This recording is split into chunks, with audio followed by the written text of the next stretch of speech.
Por 13C Radio, a esta hora de la mañana llegan las conversaciones que importan en Cuatro Cabezas.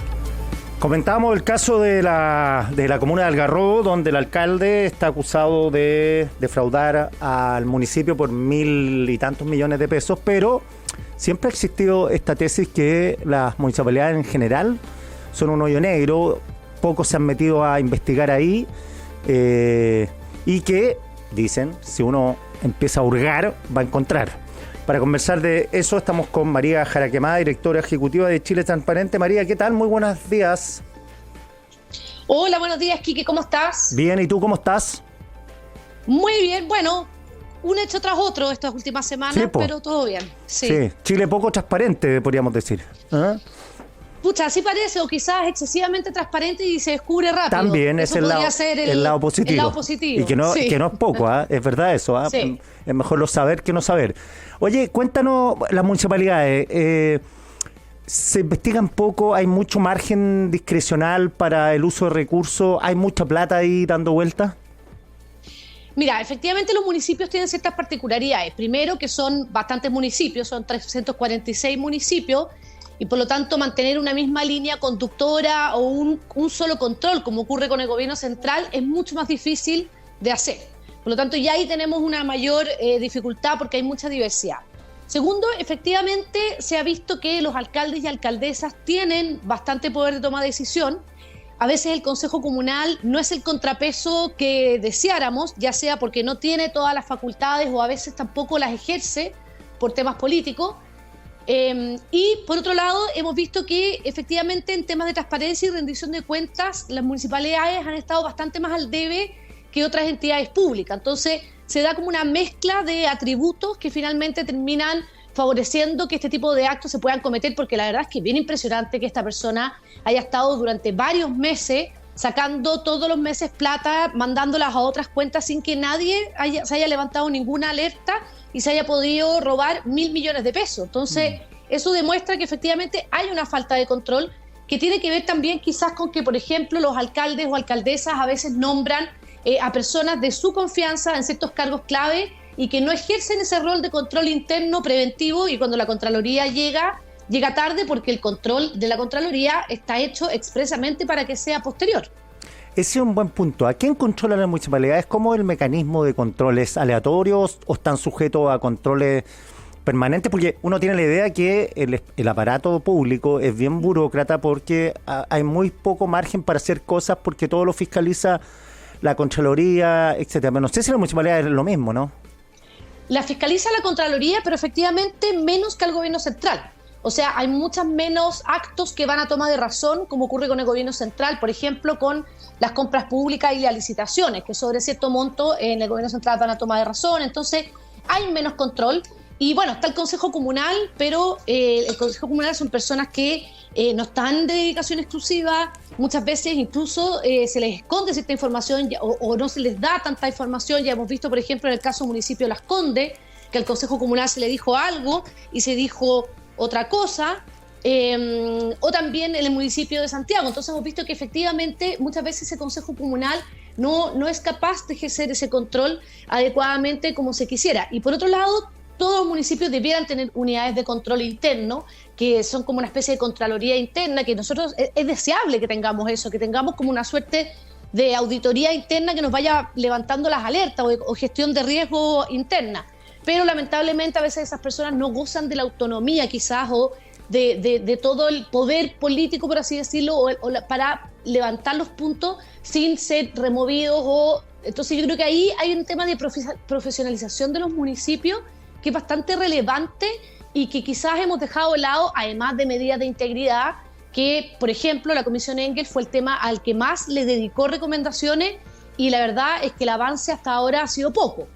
Sí, fíjate que me estaba acordando el caso de Itacura, que quizás si no hubiese habido cambio en el cargo, no nos hubiéramos enterado tan profundamente del desfalco que hubo ahí, pues. Exacto, entonces, bueno, primero eso yo creo que fue una gran medida que ha ayudado mucho en muchos municipios a poder efectivamente determinar algunas irregularidades que había.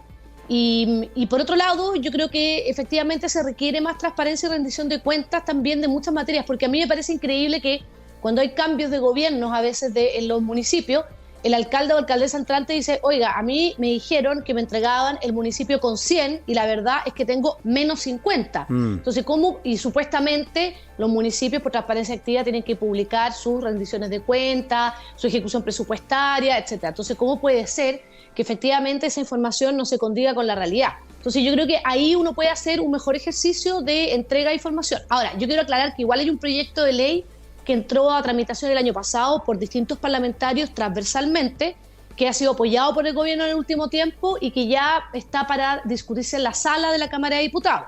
Pero de aquí a que eso se haga efectivo va a pasar un tiempo. Entonces el problema es que vamos a seguir viendo casos como los de Algarrobo.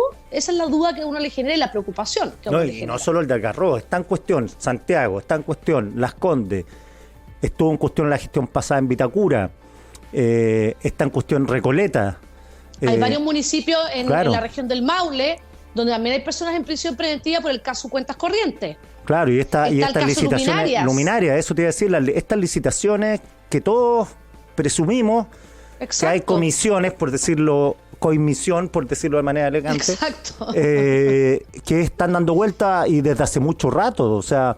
Así es, de hecho el caso Luminaria, el exalcalde de Puerto Natal está en prisión preventiva, por ejemplo, entonces y te digo, es un tema no menor. Y los ciudadanos, por ejemplo, los ciudadanos de los que viven en una comuna, ¿tienen algún acceso a información o demandar transparencia, más allá que lo hagan o no? Porque claro, puede existir los mecanismos, pero nadie se involucra mucho, es cosa ver la poca relevancia que tienen la Junta de Vecinos hoy por hoy, que antes eran súper influyentes, ahora cada vez menos, pero si yo quiero saber de mi comuna, ¿dónde tengo que ir?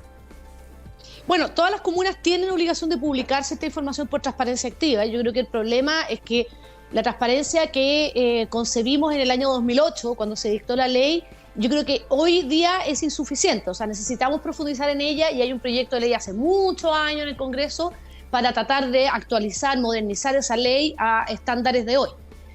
Segundo, siempre se puede pedir la información por ley de transparencia también, y en caso que la persona no quede satisfecha puede reclamar, no necesita abogado, abogada, nada, de manera muy sencilla, online, en el Consejo para la Transparencia. Entonces, se puede pedir esa información y también los municipios a veces tienen varias vías de participación ciudadana, están los consejos de la sociedad civil, que dependiendo de la voluntad de turno funcionan mejor o peor, pero vías para involucrarse hay. Y de hecho, Quique, es muy importante eso porque hemos visto nosotros en el mundo, y Transparencia Internacional promueve mucho que una manera muy efectiva de combatir la corrupción es a través de la participación ciudadana. Cuando las personas están constantemente demandando información, es un control social a veces mucho más efectivo que llegue Contraloría 2 años después. Claro. Entonces, yo creo que igual es relevante ese punto, pero también nos encontramos en un momento en que las personas están bastante desconfiadas, la política está bastante desacreditada, entonces vemos que efectivamente a veces no hay esa motivación de involucrarse mucho porque se mete como un poco a todas las autoridades en el mismo saco. Claro, sí, además los incentivos o sea, uno tiene que tener mucho tiempo para poder hacerlo bien, un ciudadano común y corriente, entonces no sé quién podría hacer esa pega de hacer visible las cuentas, porque además uno, claro, te pueden dar la cuenta, el informe de la municipalidad, pero uno no tiene idea de qué monto estamos hablando, qué se ejecutó bien, qué no, y además está el tema de las corporaciones que pasean a la municipalidad. Absolutamente, pero mira, yo creo que hay organizaciones de la sociedad civil que han tratado de hacer también el trabajo de ayudar en esto. Está el Observatorio de Gasto Fiscal, que si uno se mete a su sitio web puede ver de manera mucho más sencilla en qué está gastando cada municipio. Entonces también ahí hay un tema de ver cuáles son las prioridades. Y también América Transparente, yo creo que ha hecho un gran trabajo develando y solicitando información de varios casos, como las licitaciones en Las Condes, también en Santiago, etcétera. Entonces, pero igual yo creo que, claro, cada uno de nosotros podría hacer más, pero efectivamente, como tú dices, hay una barrera de conocimiento y también de tiempo. Claro. Ya, María, oye, 1.000.000 de gracias por este contacto, ¿eh? Que estés muy bien. Gracias a ti, que estés bien.